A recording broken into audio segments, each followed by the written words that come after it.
Ketemu Dokter Rijal sudah 5 tahun ya dokter ya. Tiap subuh kita bertemu terus dan terus pernah juga itikaf di Mekah. Kita juga punya program mau tahun depan insya Allah kalau udah nggak lockdown kita mau itikaf di Mekah. Amin, amin. Ustaz, nama saya Harsi, ikutan dengan Buya Hamka. Jadi kalau Haji Abdul Karim Abdullah, saya dari SD sudah pengen punya nama seperti Buya Hamka. Jadi saya selalu pakai Harsi. Travel saya juga Harsi Haji Ari Sutoyo Ustaz. Kalau busuk yang lainnya. Jadi pertanyaan Ustaz, ini sekarang kan fenomena banyak bahasa hijrah. Saya mohon pencerahan dari Ustaz Somad antara bahasa hijrah dengan Patul Mekah supaya kita ada pencerahan. Sedang itu aja Ustaz dari saya. Terima kasih. Assalamualaikum warahmatullahi wabarakatuh. Waalaikumsalam warahmatullahi wabarakatuh. Terima kasih Pak. Orang Makkah wajib hijrah ke Madinah karena Makkah itu Darul Harbi, daerah perang, sedangkan Madinah itu Darus Salam, daerah salam, daerah selamat, daerah damai. Orang Makkah wajib hijrah ke Madinah. Setelah pembebasan kota Makkah tahun ke-8, Nabi pindah ke kota Madinah tahun 1 perang, tahun 2, tahun 3, tahun 4, tahun 5, tahun 6, tahun 7, tahun 8 Nabi datang ke kota Makkah membawa 10.000 pasukan yang dipimpin panglima perang namanya Sa'ad bin Ubadah. Nabi lengkap dengan baju besinya, dengan tombaknya, dengan panahnya, pasukan berkudanya masuk ke kota Makkah, tapi tidak ada satupun orang yang dibunuh. Lalu kemudian kata Nabi, kata Sa'ad bin Ubadah menghunuskan pedangnya, dulu kalian pancung kepala Hamzah, kalian gunting telinga Hamzah, kalian potong hidung Hamzah, kalian tusuk, kalian jadikan leontin.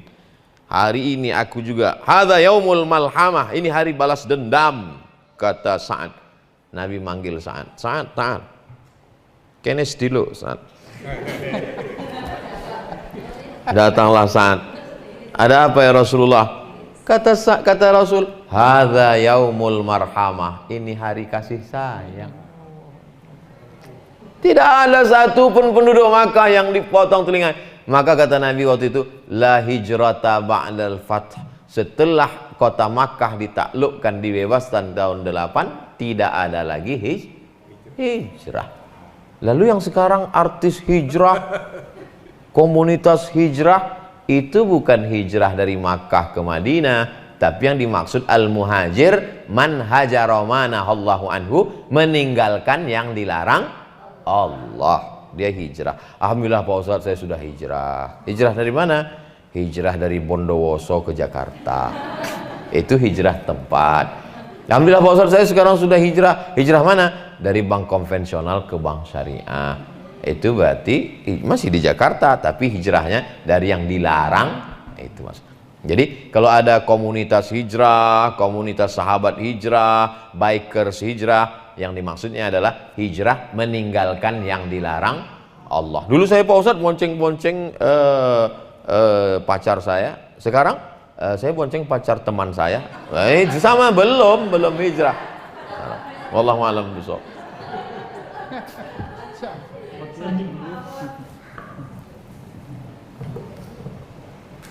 Bismillahirrahmanirrahim. Assalamualaikum warahmatullahi wabarakatuh. Waalaikumsalam. Hadratul Mukarram Ustaz Abdul Somad LCMM NA, Hadrat Al-Muhtaramat, para ibu-ibu sekalian dan para ulama habaib yang ada di sini mudah-mudahan dirahmati Allah. Langsung pertanyaan Ustaz. Ya. Afwan Ustaz, tadi Ustaz menjelaskan bahwasannya ada satu sahabat yaitu Sayyidina Abu Bakar yang mendapatkan akses Ustaz ya untuk masuk surga min ayyi abwabil jannati syi'ti. Menurut Ustaz tadi Ustaz ya. Kalau tidak salah, mohon diluruskan Ustaz. Ada satu lagi yang diberikan fasilitas itu oleh Allah Subhanahu wa taala, yaitu idza shallatil mar'atu khamsaha wa shamat syahraha wa hafizat farjaha wa ata'at zawjaha. Kata Allah, udkhuli min ayyi abwabil jannati syi'ti. Masuklah para wanita-wanita yang sholat 5 waktunya bagus, puasa Ramadannya bagus, kemudian menjaga farjinya, kemudian dia taat pada suaminya. Nah, wanita ini pun termasuk golongan yang mendapat akses min ayyi abwabil jannati syi'ti udkhuli. Mohon diluruskan Ustaz. Tadi Ustaz hanya bilang sahabat Abu Bakar. Terima kasih, syukran, jazakallah. Assalamualaikum warahmatullahi wabarakatuh. Waalaikumsalam warahmatullah. Yang saya sebut tadi nama. Nama itu tertentu, nominal. Sedangkan yang ibu sebut sifat. Idza shalat, kalau dia salat, somat saumaha, somat pakai ta, puasa. Lalu kemudian menjaga kemaluannya, maka kata Nabi SAW, udkhuli, masuklah engkau. Kalau laki-laki udkhuli, masuklah engkau ke dalam surga, min haitsu syi'ti, dari yang mana saja yang kau kehendaki. Salatnya jaga, puasanya jaga, lalu kemudian kemaluan, maaf, jaga, disuruh Allah Subhanahu wa taala, sifat. Sedangkan yang Abu Bakar tadi adalah orang, personal. Dijamin kalau mau kalian masuklah dari pintu mana saja seperti Abu Bakar Siddiq. Apakah kalau perempuan mengikut Abu Bakar dia dapat masuk ke mana saja? Iya, kalau dia ikut Abu Bakar. Abu Bakar itu ada tak sifat yang tadi itu? Iya. Abu Bakar sholat, Abu Bakar puasa, Abu Bakar menjaga kehormatannya. Lalu hadis mana yang lebih mencakup umum? Hadis Abu Bakar lebih umum. Kenapa hadis Abu Bakar lebih umum? Karena hadis sifat diri Abu Bakar itu, Abu Bakar menyerahkan nyawanya waktu dia mau masuk ke dalam gua Jabal Sur, dia duluan lebih masuk. Kalau aku mati di dalam ini ya Rasulullah, anakku saja yang sedih di rumah. Tapi kalau engkau yang mati, maka semesta alam bersedih karena tak sampai wahyu Al-Quran. Abu Bakar menyerahkan hartanya. Karena Abu Bakar waktu pergi hijrah itu emasnya itu habis dibawa. Sampai ayah Abu Bakar namanya Abu Quhafah. Nama ayah Abu Bakar. Tidak beriman, kafir. Setelah tahun ke-8 baru dia masuk Islam. Kata Abu Quhafah, mana emas Abu Bakar? Datanglah Asma. Asma ini anak Abu Bakar. Memasukkan batu ke dalam sufrah, ke dalam kain. Diambilnya kain, dimasukkannya batu ke dalam. Lalu baru dikasihnya ke mbahnya. Mbah, ini batunya. Abu Quhafah itu buta, dipegangnya. Oh, masih ada. Padahal emasnya sudah habis semua dibawa hijrah. Itu dalam Abu Bakar. Tak ada di dalam hadis perempuan tadi. Perempuan tadi hanya disebut sholat, puasa, menjaga kemaluan. Nah, taat kepada suami. Innama huwa jannatuki wa naruki. Ata'at. Innama huwa, suamimu itu, jannatuki, surgamu, wa naruki, nerakamu. Jadi kaedah kalau menyampaikan sesuatu, kalau disampaikan yang umum, maka yang khusus masuk. Tapi kalau disampaikan yang khusus, yang umum tak masuk. Kalau disampaikan 100 sahabat, sahabat-sahabat yang lain masuk. Karena 100 tadi bukan angka nominal kan?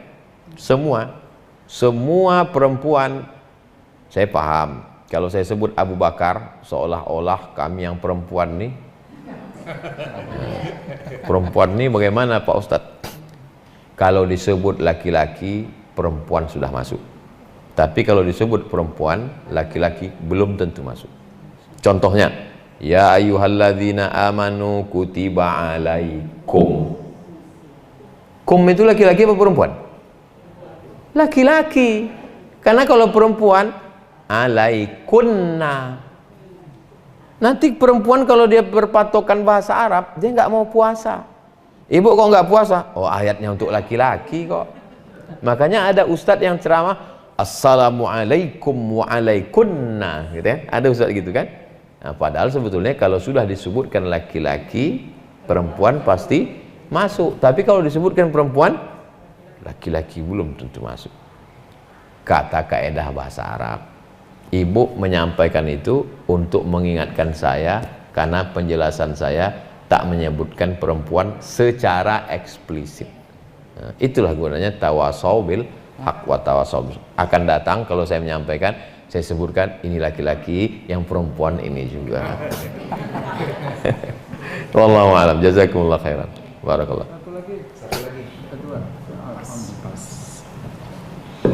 Bismillahirrahmanirrahim. Assalamualaikum warahmatullahi wabarakatuh. Waalaikumsalam. Yang sama-sama kita hormati Al-Karom Ustaz Abdul Somad MMRCMA, yang kami hormati juga Ketua 100 Sahabat, para habaib, penasehat kita, Bapak Ustaz Sugiarto, Ketua Panitia, dan semuanya yang ada di sini yang tidak kami sebutkan satu persatu namanya, namun tidak mengurangi rasa hormat kami.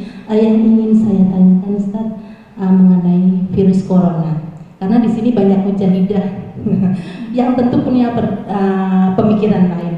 Yang ingin saya tanyakan, virus corona itu apa murni wabah atau ada tanda kutip? Sampai-sampai umat Islam sendiri ibadah sepertinya jadi terhambat, dan sholat pun kita menggunakan jarak. Dan sedangkan di pasar-pasar orang berjubel-jubel, alhamdulillah aman-aman saja. Tetapi kenapa kita yang sholat yang seharusnya rapatkan softnya itu justru kita diberikan jarak? Lalu bagaimana? Apakah sholat kita yang demikian itu sah atau tidak? Itu aja yang ingin saya tanyakan. Terima kasih. Assalamualaikum warahmatullahi wabarakatuh. Waalaikumsalam warahmatullahi wabarakatuh. Virusnya itu ada, tapi isunya lebih besar daripada virusnya. Virusnya ada. Oleh sebab itu masyarakat menanggapi virus ini dua kelompok. Satu kelompok yang menantang, mana virusnya biar saya kunyah. Karena dia sebetulnya yang dia maksud itu dia melawan isunya. Yang satu lagi pula tertelan isu. Virusnya nggak masuk, tapi dia menelan isu. Ketakutan sampai bakwan pun dicuci. Nah, ini. Nah, itu. Jadi dua kelompok ini, Bu. Sedangkan kita yang ngaji ini, kita tidak terlalu takut, karena takut kita sudah kita habiskan untuk Allah. Ittaqullah, takutlah kepada Allah. Tapi kita ikut sunnah Rasulullah. Rasulullah mengajarkan kita, idza sami'tum bihi, kalau kamu dengar ada wabah di suatu negeri, la taqdimu ilaihi, jangan datang ke negeri itu. Wa idza waqa'tum bihi, kalau kamu berada di suatu negeri, kamu terkena virus, la takhruju firaram minhu, jangan lari menebarkan ke tempat lain. Firra minal majzum firaraka minal asad, larilah engkau dari virus seperti engkau melarikan diri dari singa. Lalu kemudian kalau mati, al-mat'unu syahid, orang yang mati kena virus, matinya mati syahid. Nah, jadi kita ini umat pertengahan, kita tidak menantang ini dan tidak pula terlampau ketakutan. Jadi kita ini ummatan wasata. Jadi menyikapi virus ini ada, tapi kita tidak terlampau tertelan isunya. Ini jalan tengah.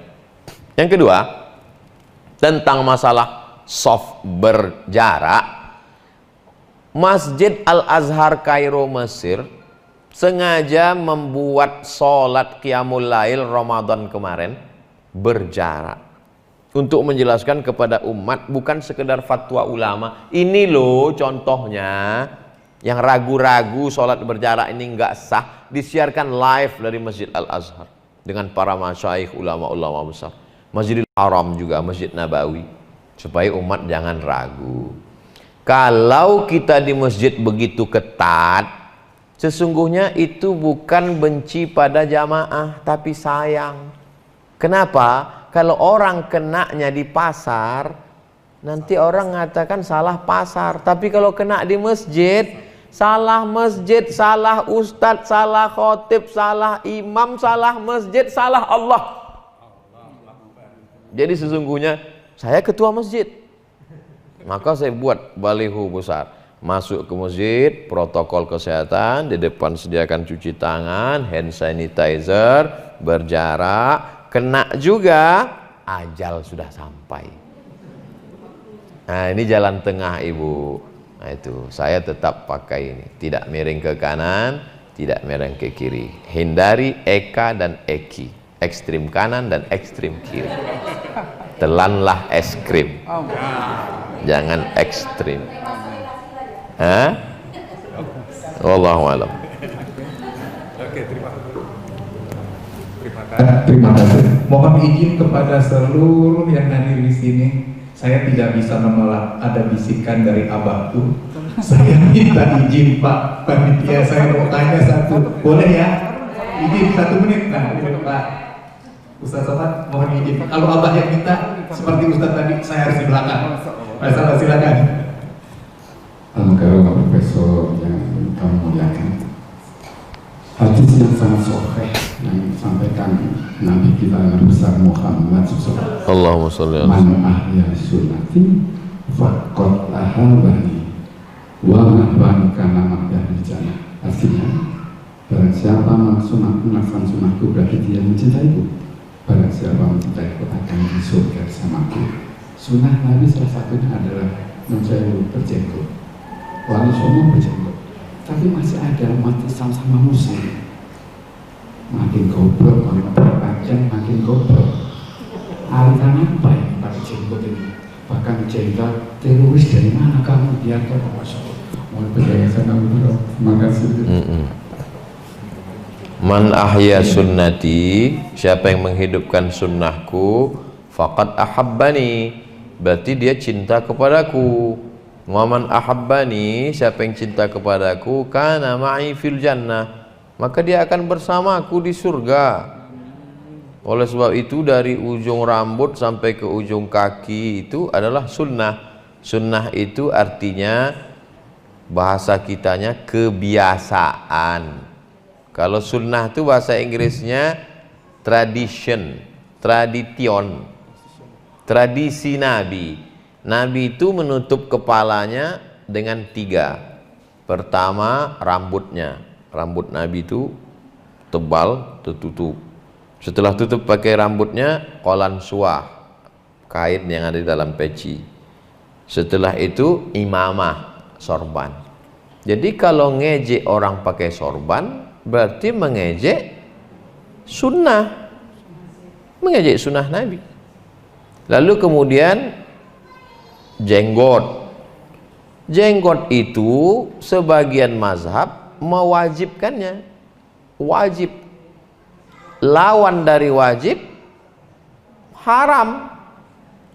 Kalau berpegang pada pendapat berjenggot itu wajib, berarti mencukur jenggot haram.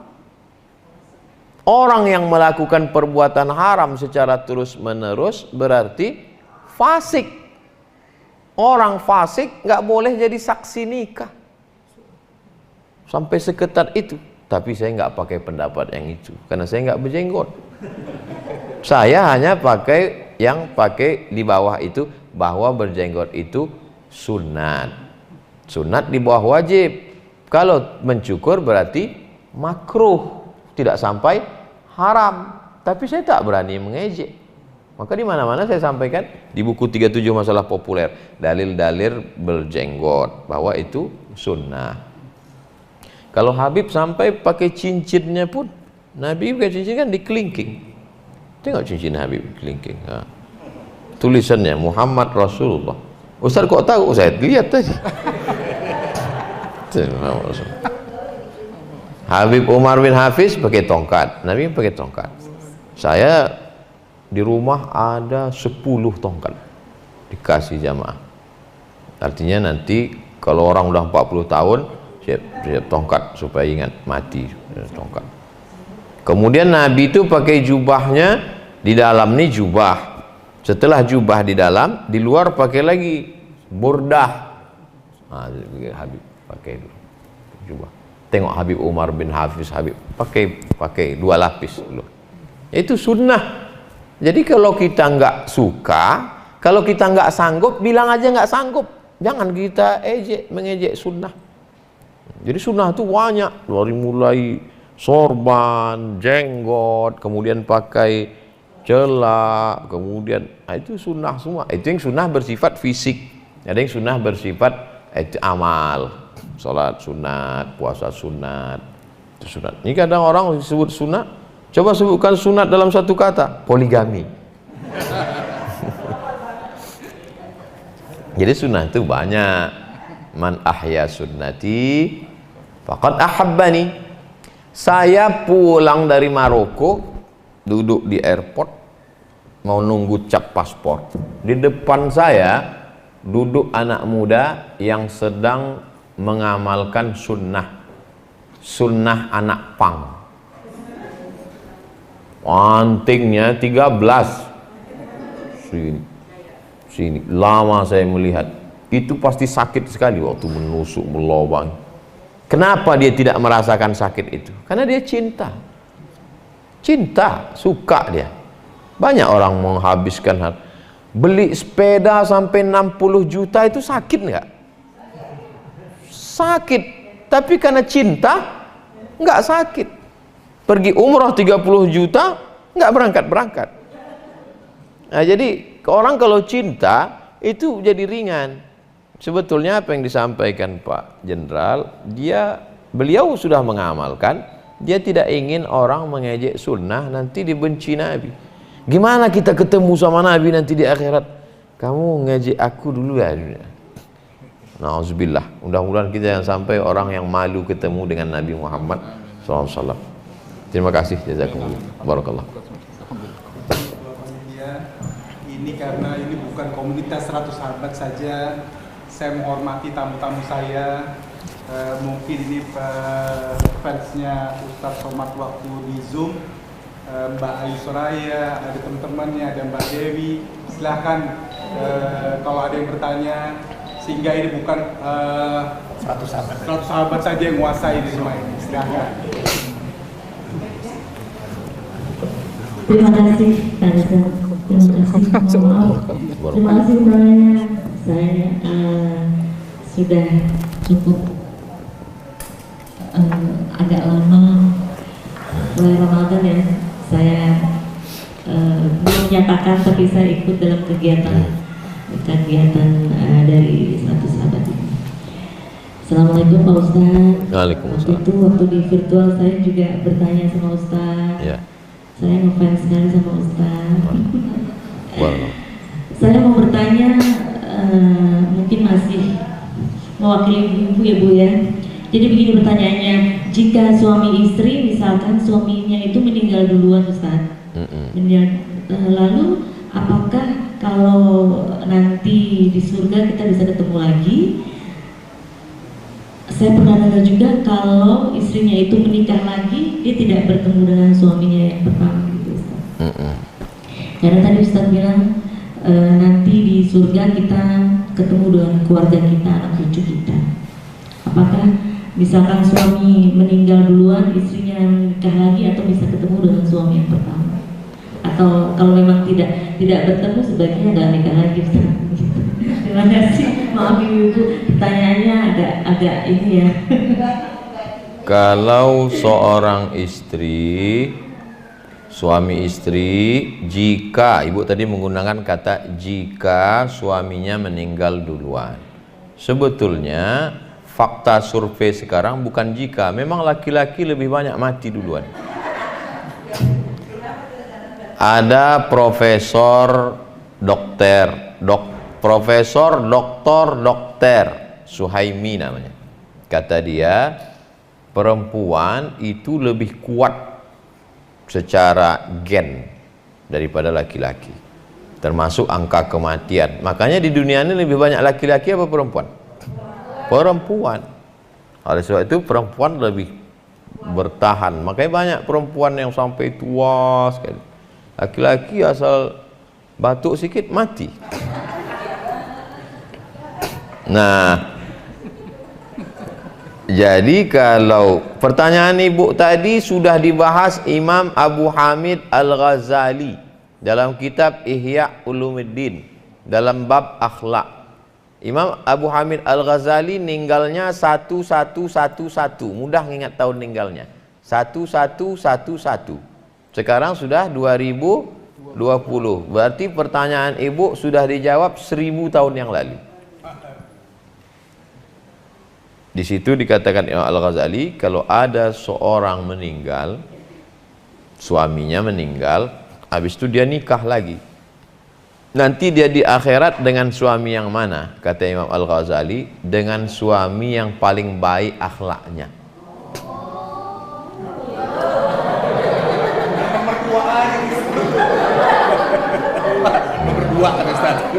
Mana yang paling baik akhlaknya di antara yang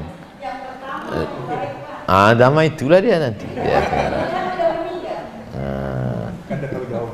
Itu kata Imam Al-Ghazali, bukan kata Abdul Somad.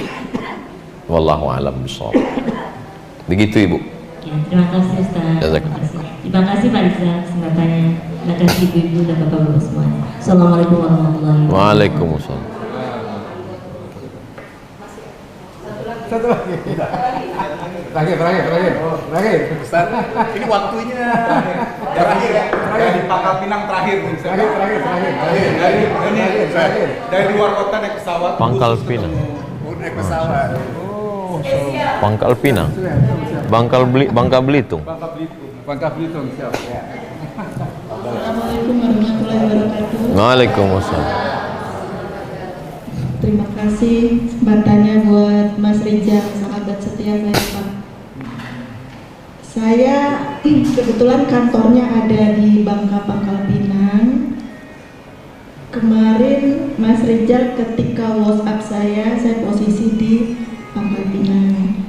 Hari ini sampai hari Kamis schedule meeting saya penuh Ustaz.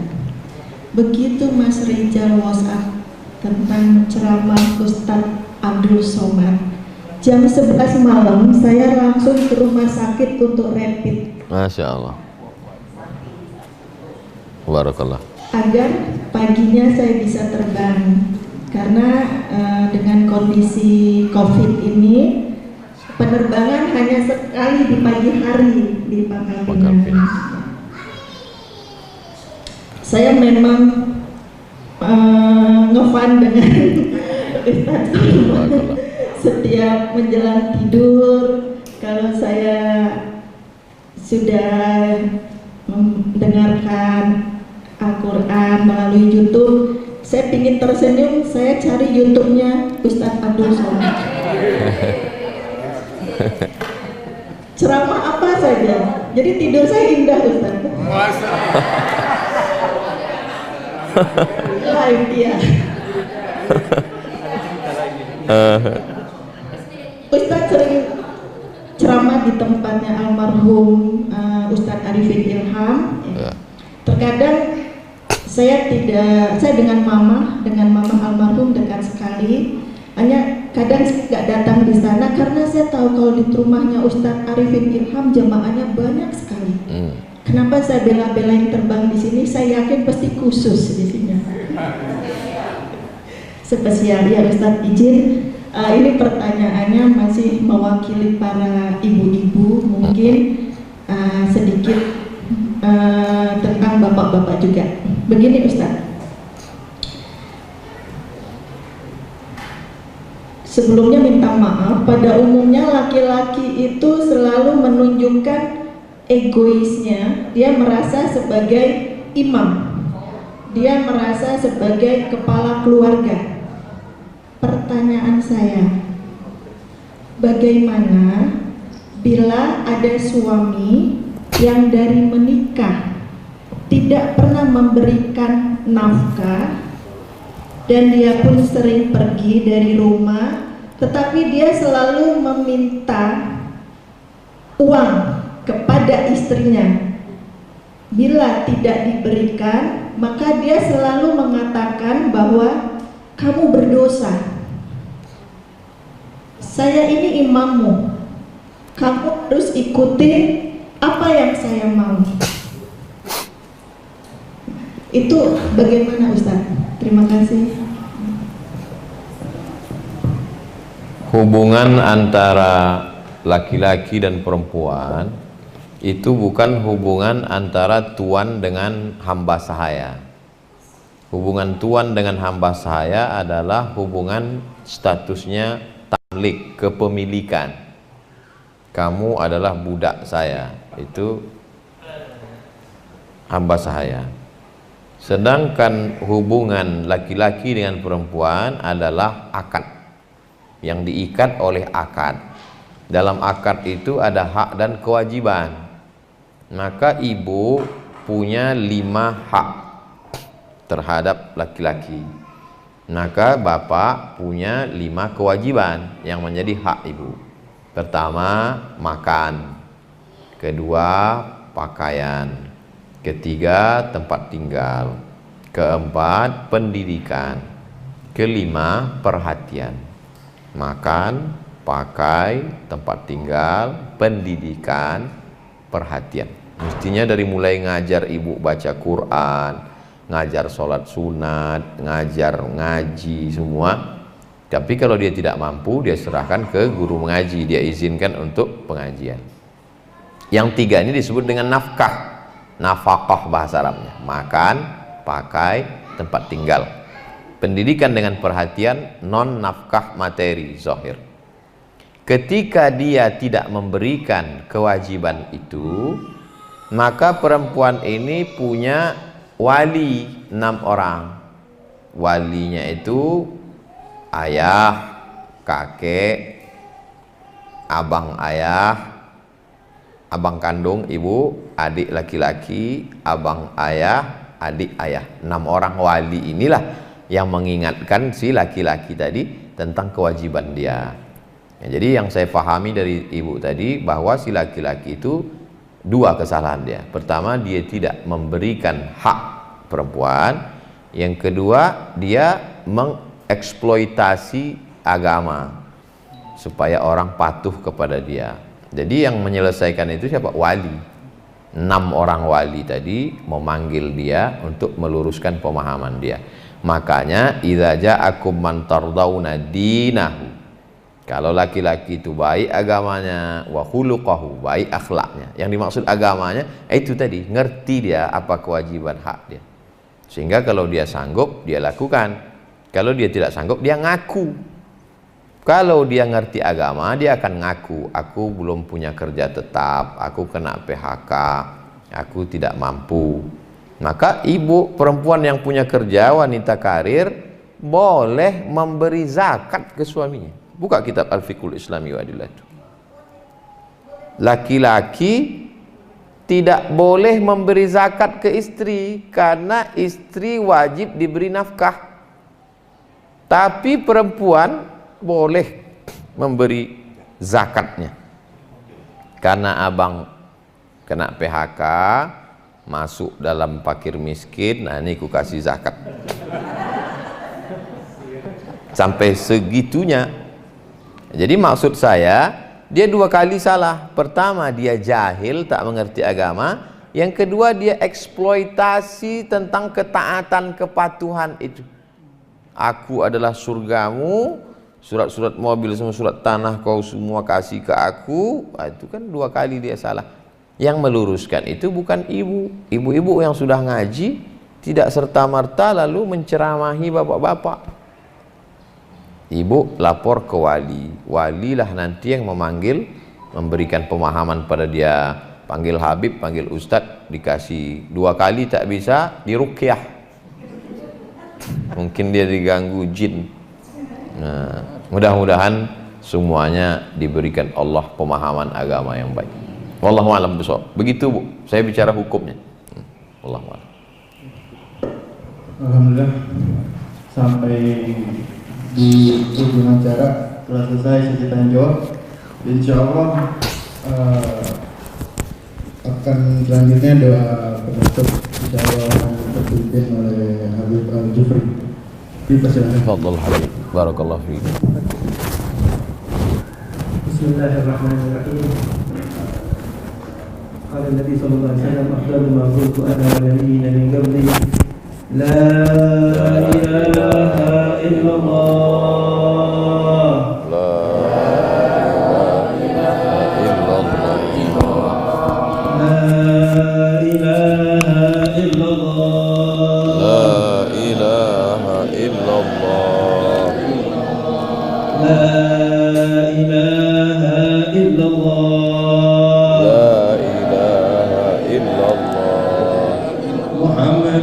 Rasulullah Muhammadur Rasulullah sallallahu alaihi wasallam sallallahu alaihi wasallam.